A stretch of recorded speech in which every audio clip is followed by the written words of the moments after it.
Thank you, Vin. Thank you buat waktu dan kesempatan boleh kembali hadir pada saat ini.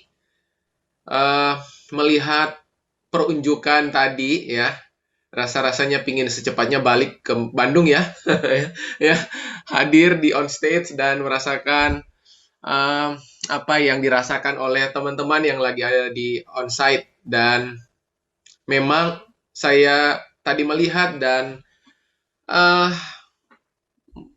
menyaksikan sekalipun hanya lewat Zoom, namun saya juga ikut turut menyaksikan keseharian ya, proses-proses panjang yang dilewati oleh Koci dan Cik Chen ya. Dan waktu Calvin tadi bilang cerita cinta gitu ya, dan ending dari cerita cinta itu selalu akan ada cerita-cerita yang baru. Dan memang pada saat Tuhan mendesain, pada saat Tuhan menjadi sutradara dari sebuah cerita panjang dalam kehidupan kita, tidak mungkin ending dari cerita itu berujung jahat.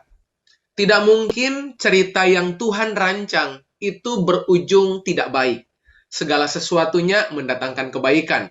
Dan coba bertanya sesaat sebelum saya masuk firman, apa jadinya kehidupan tanpa Kristus?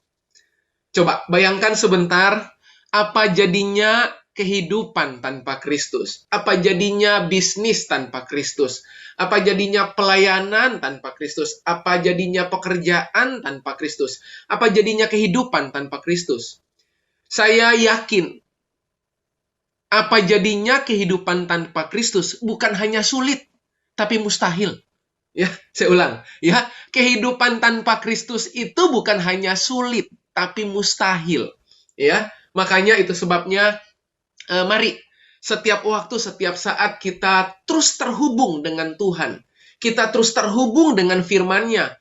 Karena yang saya percaya, pada saat kita tetap terhubung dengan firman-Nya, maka kita akan selalu berbuah pada musimnya. Orang yang selalu terhubung dengan firman Tuhan, orang itu nggak usah berupaya berbuah, nggak perlu. Orang yang terhubung dengan firman-Nya, orang yang terhubung dengan kebenarannya, kehidupannya akan selalu berbuah dan tepat pada musimnya. Itu sebabnya saya mempercayai bahwa berjam-jam kita bersama Tuhan menjadikan beberapa menit efektif bersama orang lain. Ya, berjam-jam kita bersama Tuhan lewat kehidupan doa kita, itu sementara, itu sedang menjadikan beberapa menit yang kita luangkan menjadi menit-menit yang efektif, menit-menit yang mengubah, menit-menit yang mentransformasi kehidupan orang lain. Saya nggak tahu kondisinya Bapak Ibu rekan-rekan UCC Family saat ini. Ada beberapa dari Anda sedang diperhadapkan pada pergumulan panjang yang seringkali pergumulan itu nggak bisa Anda antisipasi. Beberapa dari antara Anda yang di onsite maupun yang ada di online sedang dibawa Tuhan pada masa-masa yang berat, sulit, yang itu mungkin berupa sakit penyakit, ya, yang itu mungkin berupa persoalan kehidupan, yang mungkin itu berupa keadaan-keadaan keuangan yang sulit. Ingat baik-baik pagi hari ini sebelum saya masuk firman. Ingat, iman Anda jadi bangkit atau iman Anda jadi hancur, keduanya berasal dari sarana yang sama. Saya ulang. Iman kita mau jadi bangkit atau iman kita jadi hancur, keduanya berasal dari sarana yang sama. Apa sarananya? Sarananya adalah apa yang saudara dengar dan apa yang saudara percayai. Jadi apa yang saudara dengar hari ini, kemudian apa yang saudara percayai hari ini, itu akan sangat menentukan imanmu bangkit. Dan sebaliknya, apa yang saudara dengar hari ini, dan apa yang saudara percayai hari ini, juga akan sangat menentukan iman kita hancur. Karena imanmu bangkit atau imanmu hancur, itu datang dari sarana yang sama. Sarananya apa? Apa yang Anda dengar, dan apa yang Anda percayai. Nah, itu sebabnya kita perlu terus merawat apa yang kita dengar. Kita perlu terus merawat apa yang kita percayai. Sebab tidak mungkin tindakan lahir tanpa keyakinan. Nggak mungkin tindakan lahir tanpa sebuah kepercayaan. Tidak mungkin tindakan lahir dari sebuah hal yang saudara percayai, saudara yakini. Mari Bapak Ibu yang dikasihi Tuhan, terus mempercayai Tuhan di musim apapun yang sedang kita alami, di musim apapun yang sedang kita lewati. Nah, izinkan saya di kesempatan hari ini,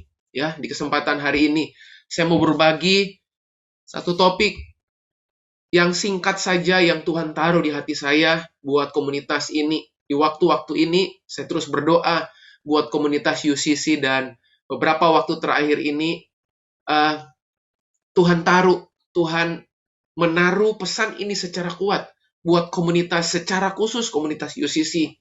Dan di masa-masa saya bergumul, di masa-masa saya berdoa, mendoakan UCC juga, mendoakan Koci Cicen, mendoakan para diaken, mendoakan para pemimpin, mendoakan para jemaat, ya. Dan Tuhan meletakkan hal ini yang ingin kesempatan siang hari ini saya mau bagikan buat saudara yang ada di ruang onsite maupun yang ada di ruang online.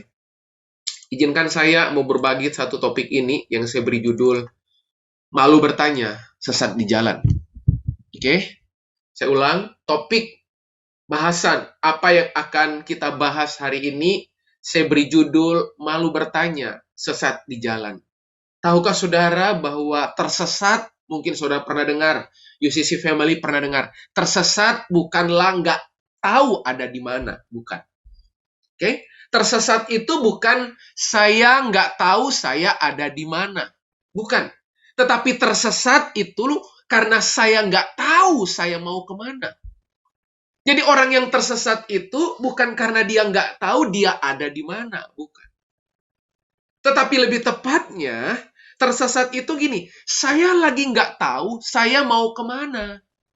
Makanya ada begitu banyak orang Kristen hari ini. Ada begitu banyak dalam kehidupan kita. Kita sebenarnya lagi tersesat. Tersesat itu bukan karena gini, oh Coach Jeff, tersesat itu saya nggak tahu saya ada di mana. No. Saudara tahu saudara ada di mana. Saudara tahu saudara itu ada di posisi apa, saudara tahu. Tetapi yang jadi persoalan berapa banyak dalam kehidupan kita. Kita itu tahu kita ada di mana, tapi kita itu nggak tahu kita mau kemana. Nah itu sebabnya hari ini salah satu kunci supaya kemudian kehidupan kita nggak tersesat, supaya kita punya kehidupan yang kita tahu kita mau kemana, kita tahu kita menuju kemana, bukan hanya karena kita tahu kita ada di mana. Mari belajar bertanya kepada Tuhan. Dan saya percaya, bertanya bukan menandakan kekurangan hikmat, bukan. Justru bertanya merupakan bukti sebuah hikmat. Kenapa? Karena bertanya adalah bahasa doa. Saya ulang pagi hari ini, saya mau ulang pelan-pelan. Bertanya bukan menandakan kita lagi kekurangan hikmat. Karena kitab Yakobus pasal pertama menulis, jikalau ada di antara kamu yang kekurangan hikmat, baiklah dia datang kepada Tuhan. Dia bertanya kepada Tuhan. Berarti bagi saya, bertanya bukan menandakan, bukan sedang menunjukkan orang itu lagi kekurangan hikmat, bukan. Justru bagi saya, orang yang bertanya itu bukti sebuah hikmat. Kenapa? Karena bertanya justru adalah bahasa doa. Hari ini kita akan belajar sama-sama. Ya, saya mungkin hari ini akan lebih banyak membawa saudara merenung, berpikir, menggali, mengizinkan menit-menit ini Roh Kudus berbicara di hati kita yang terdalam. Mari kita akan perlahan-lahan melihat. Siapkan alat tulis saudara, dan saya yakin yang akan Anda catat di beberapa menit ke depan bukan hanya apa yang saya ucapkan. Beberapa dari antara Anda, waktu mendengarkan firman Tuhan di beberapa menit ke depan, Anda tidak hanya mencatat pada apa yang saya ucapkan. Anda tidak hanya mencatat pada apa yang saya tulis di PowerPoint saya. Tetapi beberapa dari Anda saya rasakan banget nih. Ada beberapa dari Anda akan mencatat pesan Tuhan secara spesifik. Yang Anda akan catat di catatan Anda hari ini. Dan itu akan jadi bagian dari cerita Tuhan atas kehidupan. Mari buka hati, buka rohmu. Menit-menit ke depan dia akan bicara secara spesifik. Apapun itu, beberapa dari Anda yang kehilangan iman, kehilangan pengharapan, dia akan kembali taruh itu. Beberapa dari Anda yang kemudian mengalami kebingungan, mengalami rasa yang nggak nyaman, nggak enak. Hari ini, dia sedang berbicara buat saudara. Mari kita akan lihat sama-sama. Mengapa bertanya? Ini pertanyaannya. Pertanyaannya mengapa bertanya gitu. Pertanyaannya adalah kenapa kita mesti bertanya? Pertanyaannya adalah kenapa Ko Jeff saya mesti bertanya? Kenapa gitu. Alasan yang pertama. Ini alasan pertama. Saudara hanya akan mendapat jawaban dari apa yang saudara tanyakan. Bagaimana mungkin saudara menerima jawaban kalau saudara nggak pernah bertanya?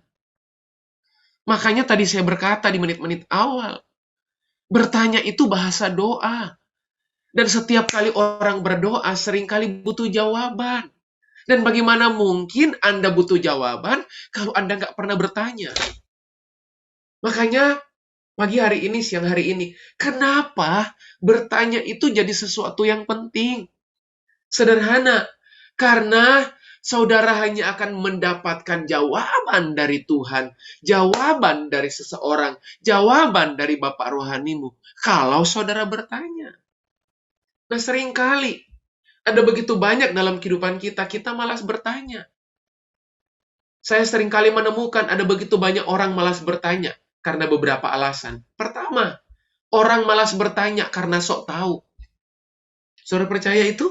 Ya, orang malas bertanya itu karena sok tahu. Dia merasa dia tahu. Padahal apa yang dia tahu sedang dia nggak tahu. Oke? Kita merasa kita banyak tahu. Saking kita banyak tahu, sampai kita nggak ada yang kita tahu. Kenapa? Karena kita sok tahu, makanya kita nggak pernah bertanya.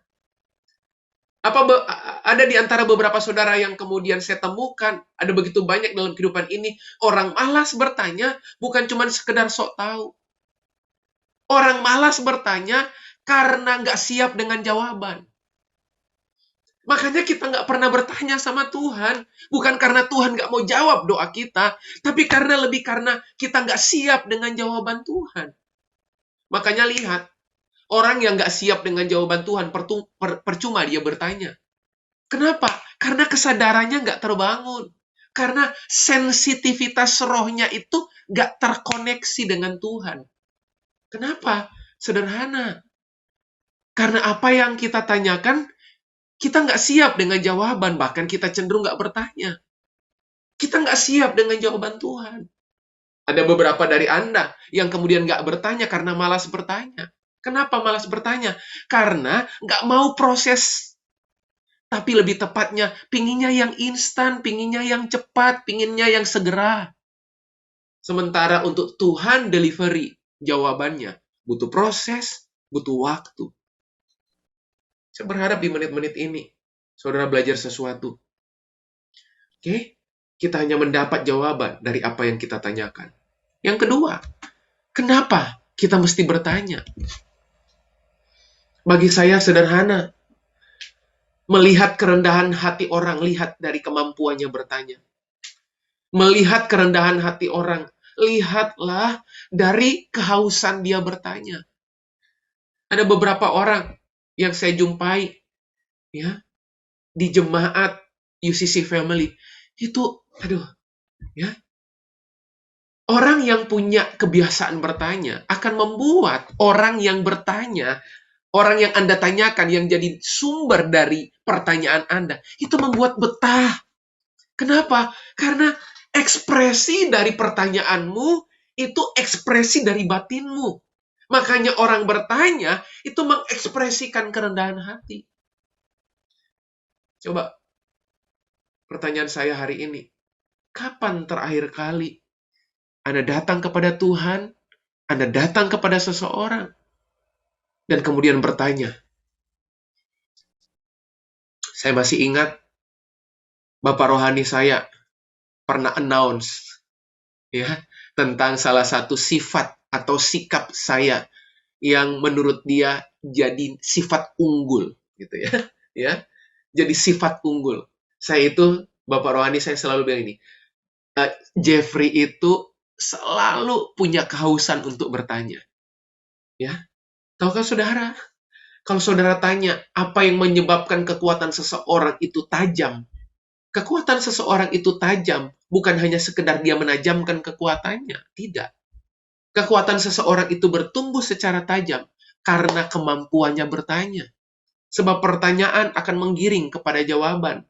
Pertanyaan itu mengekspresikan sikap hatimu yang terdalam. Pertanyaan itu mengekspresikan kerendahan hatimu. Makanya bertanya, melatih kerendahan hati. Mungkin saudara berkata gini, masalahnya Ko Jeff, saya nggak tahu apa yang mau saya tanyakan. Berarti saudara lagi nggak sedang terhubung dengan Tuhan.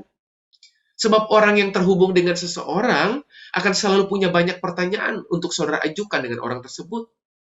Jadi saya meragukan persekutuan saudara dengan Tuhan kalau kemudian saudara udah jarang bertanya kepada Tuhan. Bagaimana mungkin saudara bisa mengekspresikan kebergantunganmu sama Tuhan tanpa jam-jam doamu? Nah, di dalam doa ada pertanyaan. Dan waktu saudara bertanya, itu saudara lagi mengekspresikan, saudara lagi merendahkan hatimu. Untuk saudara mendengar apa yang Tuhan mau. Bertanya, melatih kerendahan hati. Yang ketiga, tadi saya sudah sampaikan, bertanya adalah bahasa doa. Wow, ya, bertanya itu bahasa doa. Makanya coba lihat orang yang jarang berdoa, udah jarang bertanya memang. Itu aja. Saya ulang ya. Orang yang jarang berdoa, pasti jarang bertanya. Karena dia udah tahu semua jawabannya. Halo? Saya ulang ya, saya ulang sekali lagi. Orang yang udah jarang berdoa, udah nggak punya kualitas doa, gitu ya. Orang yang jarang berdoa, besar kemungkinan udah jarang bertanya. Dan orang yang jarang bertanya, besar kemungkinan lagi tidak terhubung bersama Tuhan. Nanti saya akan tunjukkan apa dampak dari orang yang membangun gaya hidup bertanya kepada Tuhan. Kita akan lihat. Baik, kita akan masuk pada beberapa hal penting. Oke, saya berharap 3 bagian pembukaan ini telah mengantar saudara untuk merenungkan, kemudian mengevaluasi apa yang sedang Tuhan bicarakan buat kita pagi hari ini. Yang berikutnya, mari kita lihat satu kisah di Alkitab yang saya senang banget membacanya. Ya, sebab di kisah ini banyak banget. Daud itu banyak banget bertanya sama Tuhan. Ya, 1 Samuel pasal 23 ayat 2. Perhatikan. Ya, karena waktunya kita nggak banyak. Saya banyak memotong ayat-ayatnya ya.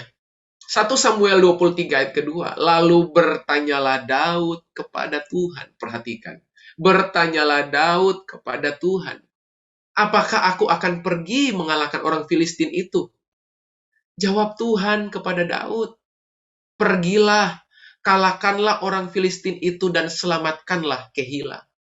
Saudara perhatikan kisah ini. Daud itu raja perang. Daud itu pemimpin yang terus-menerus menang, gak pernah kalah. Ya, Daud itu sampai bosan menang. Ya, coba, kita itu sampai bosan kalah ya. Ya, jarang menang, banyak kalah. Kalau Daud setiap waktu, setiap kali perang, gak pernah kalah. Coba bayangkan, menang terus. Ya, saya kebayang tuh, ya. Kalau kita lagi memimpin sebuah pasukan, memimpin sebuah pertempuran, di mana pertempuran itu udah pasti kita menang. Sampai Daud itu, ya, mungkin kalau saya jadi Daud, kangen banget perasaan kalah itu kayak gimana ya. Pengalaman kalah itu kayak gimana rasanya. Karena Daud nggak pernah kalah. Dan apa kunci Daud nggak pernah kalah? Bukan pengalamannya. Apa kunci Daud nggak pernah kalah? Bukan karena resource, sumber daya yang Daud punya. Apa kunci Daud nggak pernah kalah? Bukan karena fasilitas yang dia punya. Tapi ini sebuah sikap hidup yang Daud punya, yaitu bertanya kepada Tuhan. Saudara perhatikan, ayat yang kedua dari Samuel pasal 1 Samuel pasal 23. Waktu Daud bertanya sama Tuhan, apakah dia akan pergi kalahkan orang Filistin atau tidak? Secara pengalaman, kalkulasi, ya, prediksi, ya, Daud udah tahu. Dia punya strategi, dia punya prediksi, dia punya kalkulasi. Tapi dia menunggu. Dia bertanya kepada Tuhan. Jawab Tuhan kepada Daud, pergilah, kalahkanlah orang Filistin itu dan selamatkanlah Kehila. Perhatikan ayat yang ke-12 lagi. Saya nggak punya waktu untuk membaca ayat 3 sampai ayat yang ke-11. Nanti saudara baca sendiri di rumah. Setelah itu, perhatikan lagi ayat yang ke-12. Kemudian bertanyalah Daud, akan diserahkan oleh warga-warga kota Kehila. Itukah aku dengan orang-orangku ke dalam tangan Saul? Firman Tuhan, akan mereka serahkan. Perhatikan, ya, tempatnya sama, lokasinya sama, orang yang diajak perang sama. Ya, bayangkan kalau kita tempatnya sama, lokasinya sama, yang jadi musuh sama, yang jadi pengalamannya sama, ngapain tanya Tuhan? Tapi Daud berbeda. Musuh yang dihadapi sama. Tempat yang akan diincar sama. Pertempurannya sama. Tapi lagi-lagi Daud bertanya sama Tuhan. Saudara, dengar baik-baik. Bertanya sama Tuhan, itu nggak ada urusannya dengan pengalaman saudara. Bertanya sama Tuhan itu nggak ada urusannya dengan cerita-cerita di masa lalu saudara. Nggak ada. Bertanya sama Tuhan itu nggak ada urusannya dengan musim-musim kehidupanmu di masa lalu di mana engkau punya pengalaman. Tuhan nggak butuh kurikulum vitemu, nggak perlu. Tuhan nggak butuh pengalamanmu. Sebab Tuhan butuh keseharianmu bersama Dia. Tuhan butuh ungkapan-ungkapan hatimu, perasaan-perasaan di jiwamu, makanya engkau butuh bertanya sama Tuhan, sama seperti Daud. Bertanya sama Tuhan. Yang jadi pertanyaan buat saya, buat kita semua hari ini. Apa alasan Daud selalu bertanya sama Tuhan? Saya berharap poin ini kita simak, kita ambil bersama-sama. Ini dia. Salah satu alasan, bahkan satu-satunya alasan Daud itu bertanya sama Tuhan berbeda kalau kita bertanya sama Tuhan. Daud bertanya untuk taat. Coba perhatikan, berapa banyak kita itu bertanya sama Tuhan. Ujung dari pertanyaan kita dan kita terima jawaban, kita nggak mengeksekusinya dalam ketaatan. Kalau saudara bertanya tapi nggak untuk taat, nggak usah tanya, lebih baik nggak usah tanya. Ya, nggak usah tanya. Karena resiko dari pertanyaan saudara itu adalah ketaatan. Saya ulang.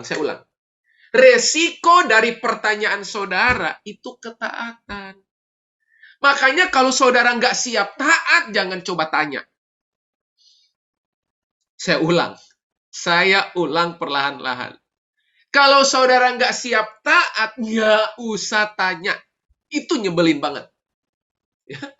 Berapa banyak anak-anak rohani sama? Ya. Tanya, tapi nggak mau taat. Lah terus kamu tanya buat apa? Waktu saudara bertanya, mari siapkan hatimu jauh lebih daripada menyiapkan pengalamanmu. Siapkan hatimu itu jauh lebih penting daripada menyiapkan strategimu. No. Menyiapkan hati jauh lebih penting dari menyiapkan fasilitas, sumber daya, keuangan, apapun. Makanya coba lihat, yang bikin Daud itu punya keberanian bertanya, karena memang sejak awal Daud sebelum tanya, dia udah mau taat. Halo? Saya ulang. Satu-satunya alasan Daud itu berani tanya sama Tuhan, karena sejak awal motivasi Daud bertanya itu untuk taat, bukan yang lain. Makanya kalau saudara motivasi awalnya nggak mau taat, nggak usah tanya Tuhan, langsung aja lakukan, resiko ditanggung penumpang. Ya, resiko saudara yang tanggung. Dan jangan coba libatkan Tuhan dalam resiko-resiko yang saudara harus hadapi. Daud bertanya untuk taat. Ingat, motif kita bertanya itu jauh lebih penting daripada motif kita mencari jawaban. Saya ulang, motivasi kita bertanya jauh lebih penting daripada motivasi kita menerima jawaban. Sebab kalau motif Anda bertanya udah tepat, besar kemungkinan jawaban apapun yang orang lain kasih tahu, jawaban apapun yang Tuhan beritahukan, akan selalu gak akan pernah punya problem. Kenapa? Karena motif bertanyanya udah benar. Saudara bertanya untuk saudara taat. Makanya dengan Tuhan jangan bangun asumsi. Makanya coba lihat, dengan sesama nggak boleh bangun asumsi. Orang yang banyak asumsi akan selalu gagal mendengar. Saya pastikan itu. Saya pastikan. Coba. Kalau saya udah berasumsi kepada Cik Cing, pada saat saya ketemu dengan Cik Cing, apapun yang dia sampaikan, udah nggak bisa saya tangkap, udah nggak bisa saya dengarin secara utuh. Kenapa?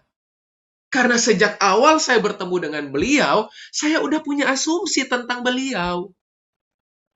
Nah, dengan Tuhan seringkali kita perlakukan Tuhan sama. Kita terlalu sering berasumsi tentang Tuhan.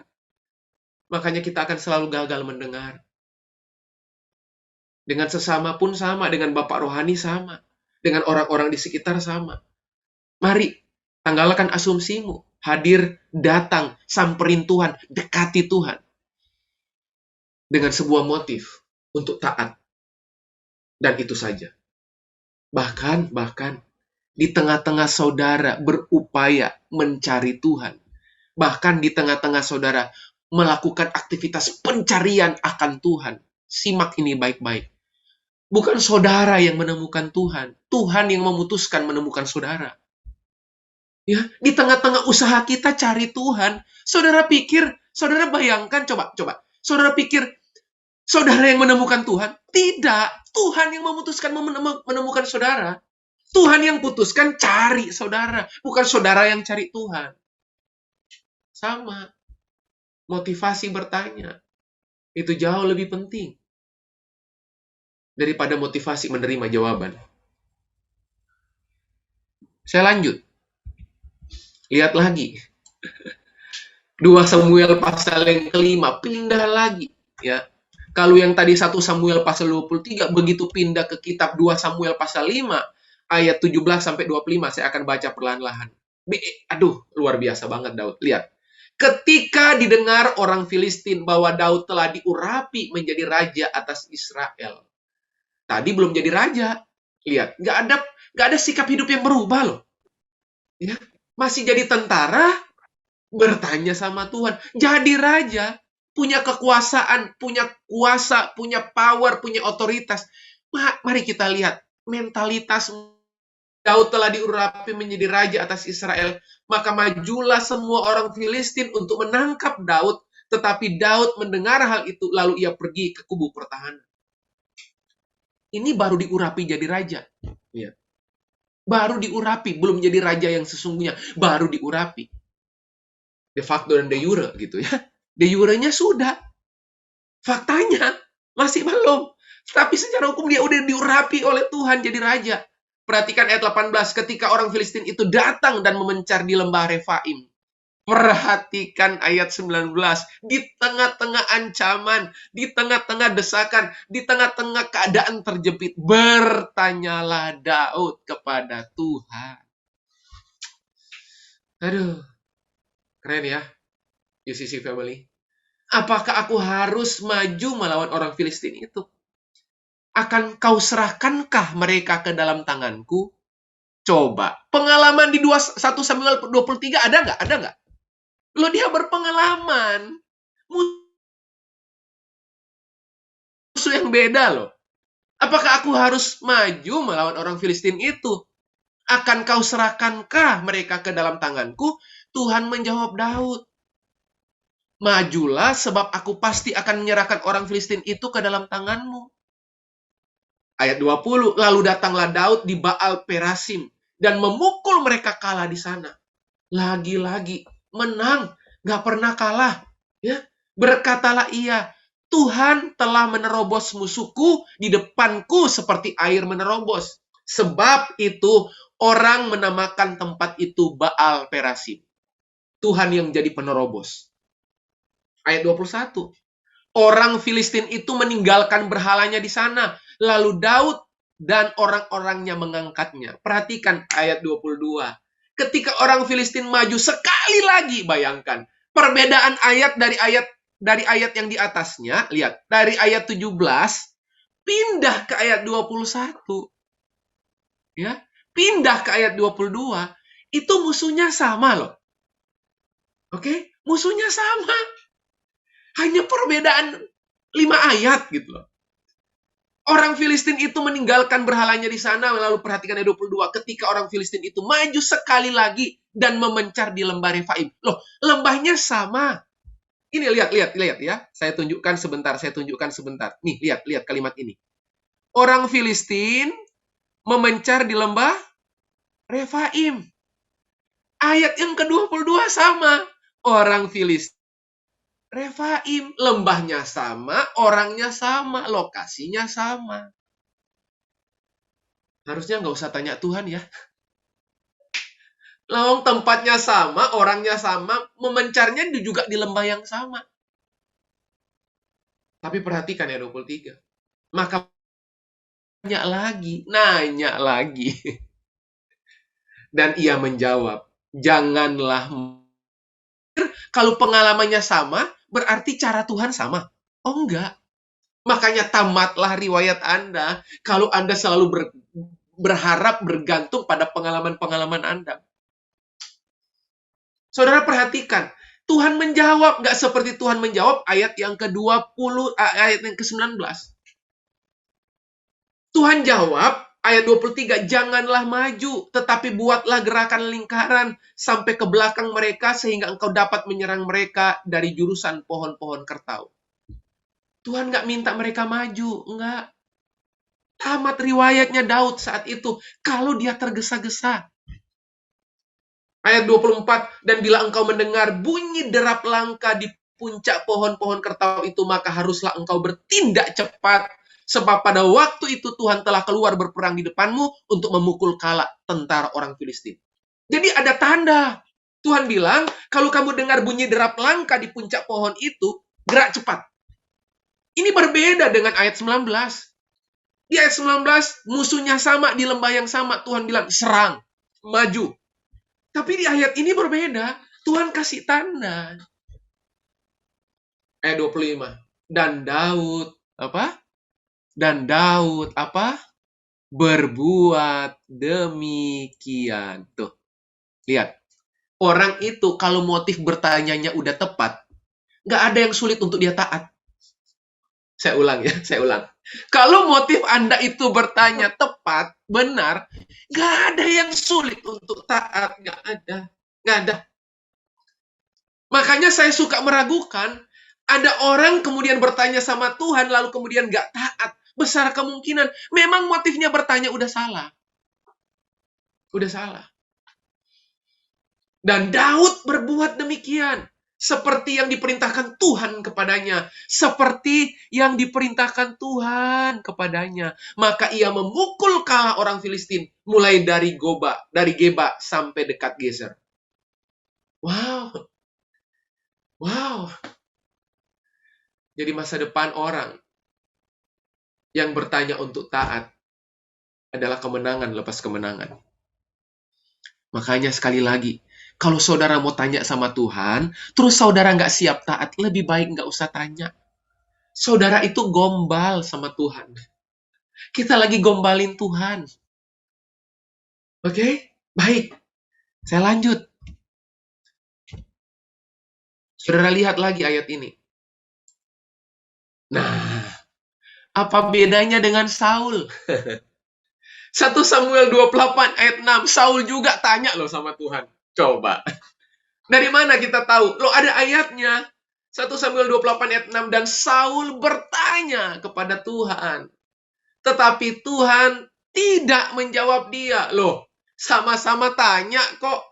Kenapa Daud dijawab, Saul nggak dijawab? Pilih kasih? Bukan pilih kasih. Nanti saya tunjukkan kenapa. Tetapi Tuhan tidak menjawab dia. Bahkan Tuhan itu nggak menjawab dengan berbagai sarana jawaban doa. Dengan mimpi tidak. Baik dengan mimpi, baik dengan urim, baik dengan perantaraan para nabi. Bayangkan, situasi nggak ada. Pesan lewat mimpi, penglihatan, nubuatan nggak ada. Perantaraan para nabi, bapak rohani, semuanya nggak ada. Bedanya di mana? Sama-sama bertanya, tapi satu dijawab, satu kok enggak. Terus bedanya di mana? Coba. Bedanya di sini. Oke? Kalau Daud, motif dia bertanya untuk taat. Saul, motif dia bertanya untuk tahu. Berapa banyak kita itu kepo dengan Tuhan. Tuhan, Tuhan, ini kenapa? Begitu Tuhan tanya, oh, ya udah. Oh-nya kita itu loh. Oh, nah, oh-nya itu nggak menjawab apapun. Oh-nya itu seakan-akan, oh, saya tahu, saya tahu, saya tahu. Ya. Itu spiritnya Upin Ipin gitu ya. Saya tahu, saya tahu, saya tahu gitu ya. Ya, ya. Nah, itu faktor pembeda yang jelas. Kenapa Saul bertanya nggak dijawab, Daud bertanya dijawab. Persoalannya bukan Tuhan pilih kasih, motif itu, motif. Pastikan hari ini, Bapak, Ibu, Saudara, dan rekan-rekan UCC Family, waktu kita bertanya, motif bertanyamu jauh lebih penting dari motifmu menerima jawaban. Oke? Mari, miliki kerinduan untuk taat. Tanya karena mau taat, bukan tanya karena mau tahu, bukan. Baik, saya akan tutup dengan memberikan kepada saudara apa dampak bertanya kepada Tuhan. Oke, apa dampak kita itu bertanya sama Tuhan? Dampak yang pertama, kenapa hari ini saya mau latih? Waktu saudara memutuskan sesuatu, tanya sama Tuhan. Saudara mau ambil kesempatan, tanya sama Tuhan. Saudara mau ada pilihan-pilihan di mana butuh keputusan, tanya sama Tuhan. Bahkan, dengar baik-baik, saya konseling, tanya sama Tuhan. Coba, ya, hafalan karunia apa yang saya nggak hafal? 21 karunia itu di luar kepala. Di luar kepala. Ya, ciri-ciri rasul, ciri-ciri nabi, penginjil, gembala, guru, perpaduannya hafal di luar kepala. Tapi selalu saja Tuhan itu singkapkan sesuatu. Kenapa? Karena saya tahu pengetahuan saya nggak akan tolong saya. Karena saya tahu hikmat nggak bisa nolong saya. Kemampuan saya nggak bisa tolong saya.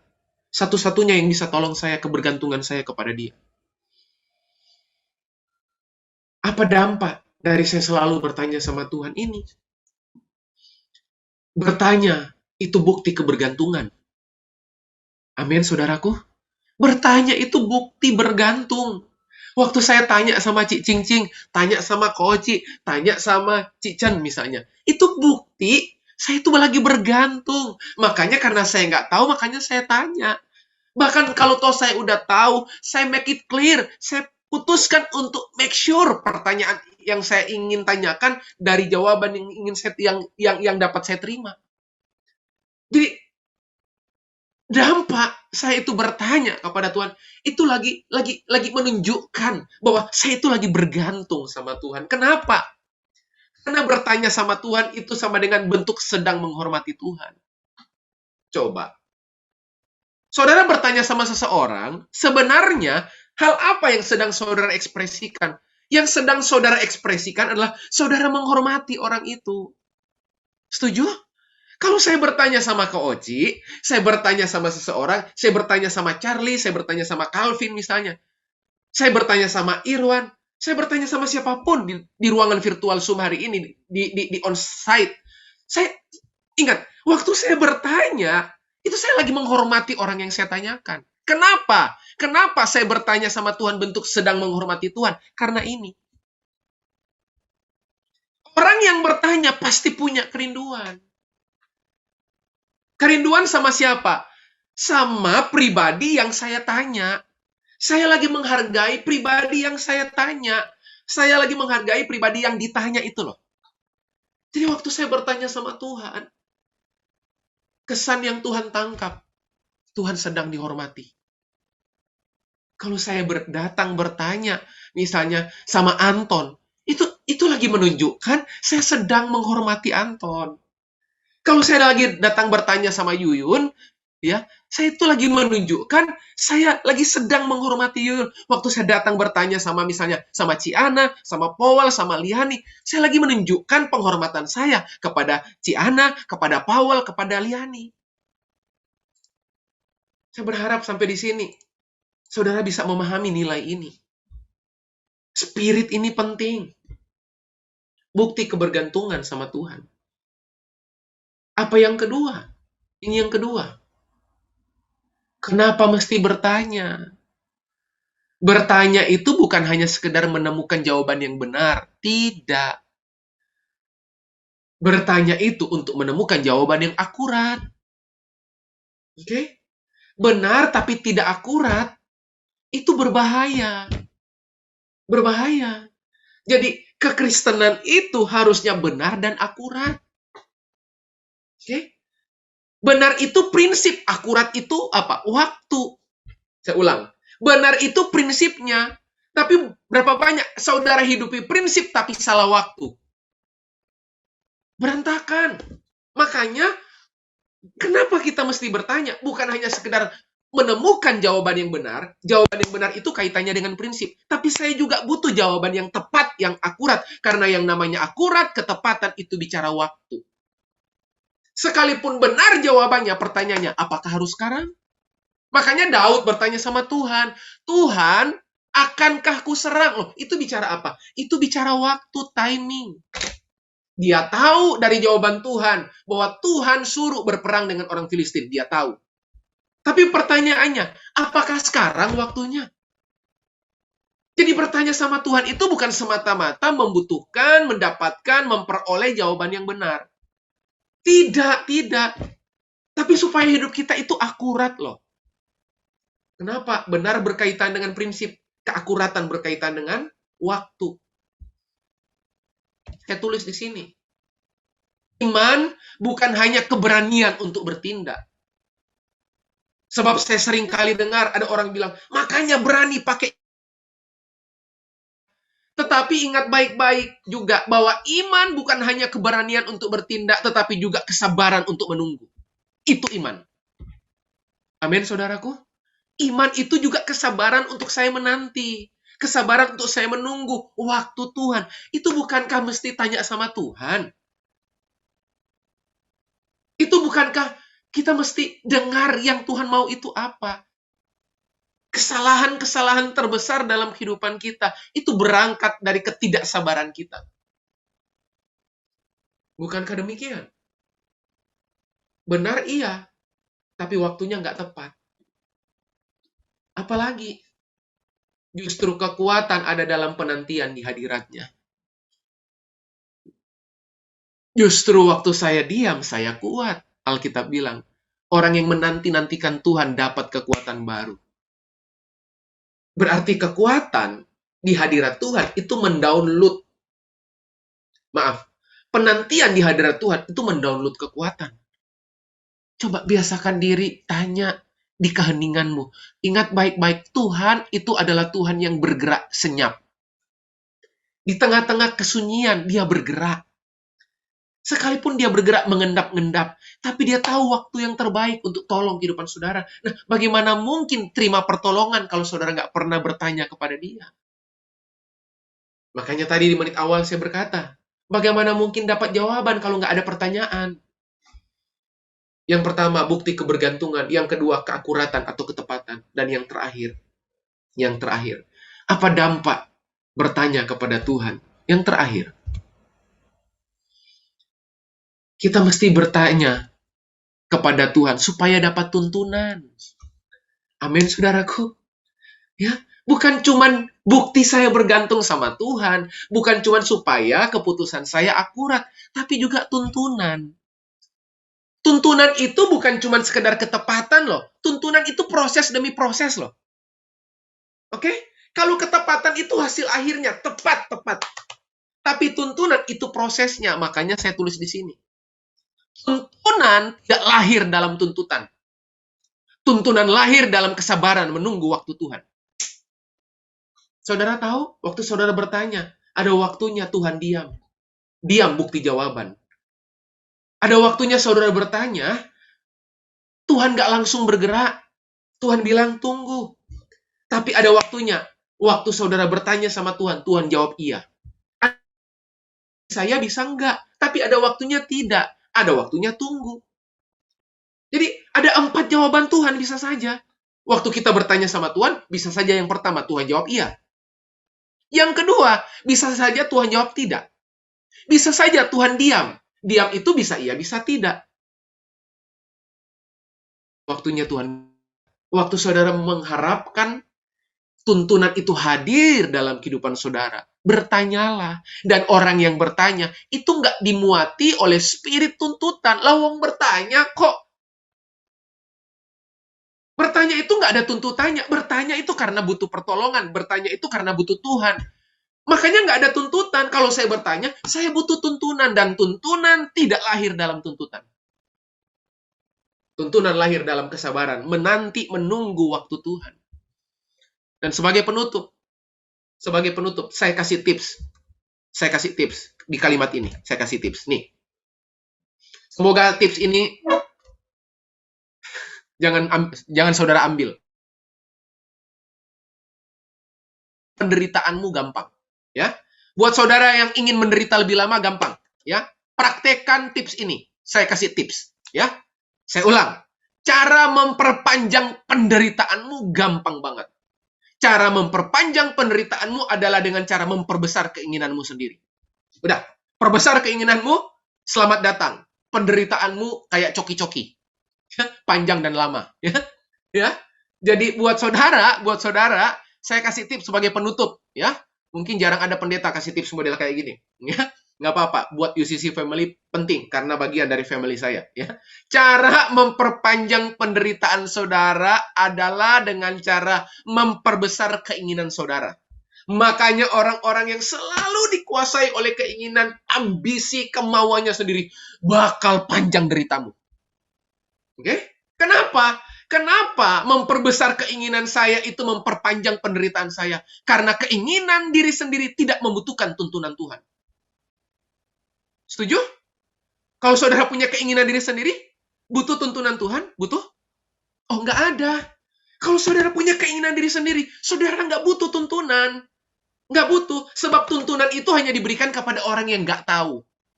Tuntunan itu hanya diberikan kepada orang yang butuh dituntun. Nah, kalau membesarnya keinginanmu, berarti saudara udah nggak butuh tuntunan. Sebagai penutup, sekali lagi saya kasih tips. Memperlama penderitaanmu. Memperpanjang deritamu. Supaya saudara bisa pamer. Ini deritaku, mana deritamu.